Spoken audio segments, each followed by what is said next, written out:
दोस्तों, आप लोगों का प्यार ही तो है जो बार बार मुझे आपके सामने आने के लिए मजबूर कर देता है। तो दोस्तों, इस चैनल पर ऐसे ही अपने प्यार को बनाए रखिए और ऐसे ही दहशत से भरी हुई डरावनी कहानियाँ सुनते रहिए द हॉन्टेड अर्थ इंडिया के साथ। तो चलिए ये कहानी शुरू करते हैं। आज की ये कहानी मैं अशफाक के जैसे ही आपको सुनाने जा रहा हूँ। कभी न कभी किसी न किसी को किसी से प्यार तो हुआ ही होगा। मुझे भी हुआ था, लेकिन इंसानों से नहीं बल्कि एक जिन्नात लड़की से। आपको जानकर हैरानी होगी कि एक इंसान को जिन्नात लड़की से कैसे प्यार हो सकता है। दरअसल मुझे पहले पता नहीं था कि वो एक जिन्नात लड़की है, लेकिन जब पता चला तो मेरी तो हालत ही खराब हो गई।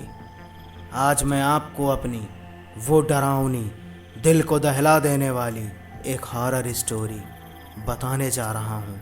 दोस्तों, कहानी सुनने से पहले एक बार इतना ज़रूर चेक कर लीजिए कि कहीं आपकी भी गर्लफ्रेंड जिन्नात तो नहीं है।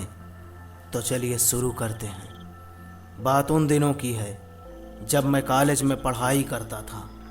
उन दिनों मैं सिर्फ पढ़ाई में ही ज़्यादा ध्यान लगाता था।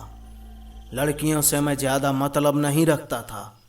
मैं घर से सीधे कॉलेज और कॉलेज से सीधे घर जाता था, और शाम को पार्क में या बाज़ार में घूमने की बजाय मैं लाइब्रेरी में या घर पर किताबें पढ़ा करता था। कुछ दिनों के बाद मुझे लगा कि कोई लड़की मुझे रेगुलर फॉलो कर रही है। वो मुझे कॉलेज में, कैंपस में, लाइब्रेरी में हर जगह दिखती थी।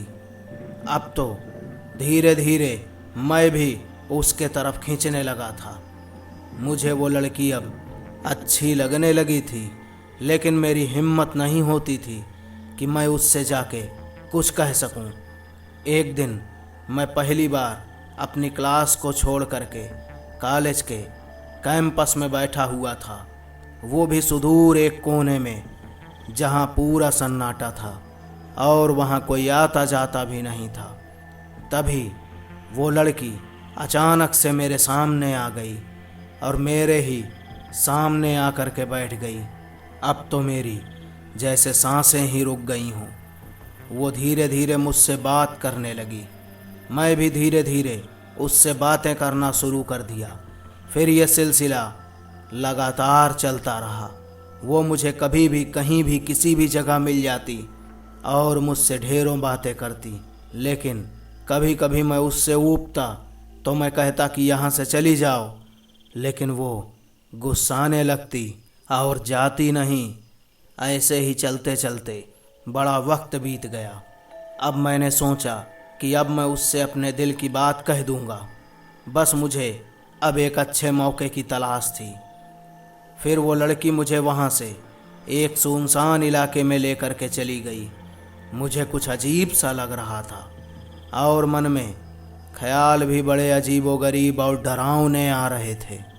तभी एक बरगद के पेड़ के पास एक वीराने में जाकर के हम रुक गए और वो बोली, ये है मेरा घर, अब तुम भी मेरे साथ यहीं रहोगे। मुझे तो पहले ये एक भद्दा सा मजाक लगा, लेकिन जब मैंने उससे पूछा कि हम इस पेड़ पर क्या करेंगे, तो वो गुस्साने लगी और गुस्साते गुस्साते धीरे धीरे वो अपने असली रूप में आने लगी।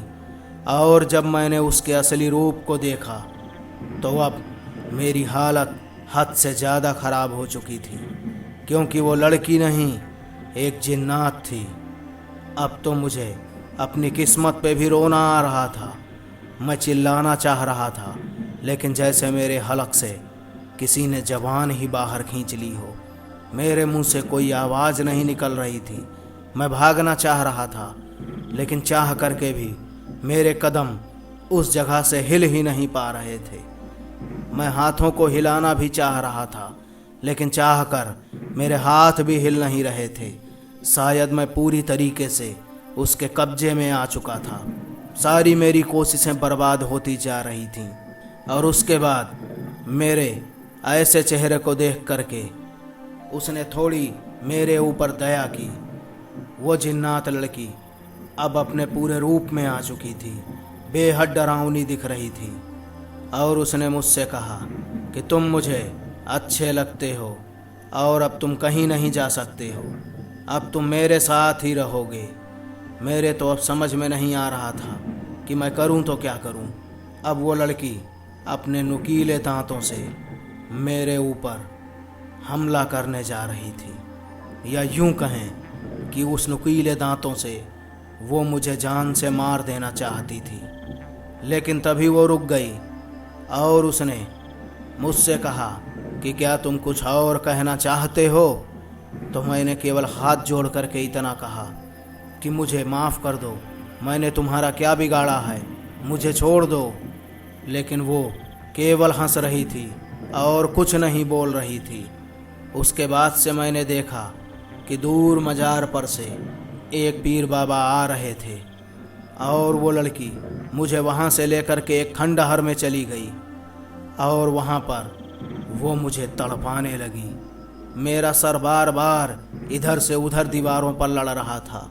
शायद यह आवाज़ बाबा तक पहुँच गई और वो धीरे धीरे उस कोठीनुमा खंडहर में पहुँच गए और उन्होंने उस जिन्नात को अपने कब्जे में किया और मेरी जान बचाई। और जाते जाते मुझे एक तावीज़ दी और बोले कि अब इसे अपने गले से मत उतारना, यह जिन्नात लड़की बहुत ताकतवर है, यह अक्सर यहाँ पर लोगों को इसी तरीके से मारती है और उन्हें अपने साथ रखना चाहती है। तुम्हारी किस्मत अच्छी थी कि तुम आज बच गए, क्योंकि हर समय हर बार सबकी किस्मत अच्छी नहीं होती है। तो दोस्तों ये थी आज की कहानी। आपको कैसी लगी हमें कमेंट में जरूर बताइएगा। वीडियो अच्छा लगे तो लाइक कीजिए, शेयर कीजिएगा, और दोस्तों चैनल को सब्सक्राइब नहीं किया तो सब्सक्राइब कीजिए द हंटेड अर्थ इंडिया को, और बगल में बने बेल आइकन को दबाना बिल्कुल भी ना भूलें, जिससे कि हमारे आने वाले सभी वीडियोस के नोटिफिकेशन आपको सबसे पहले मिलते रहें। दोस्तों तब तक के लिए खुश रहें, स्वस्थ रहें। Thank you.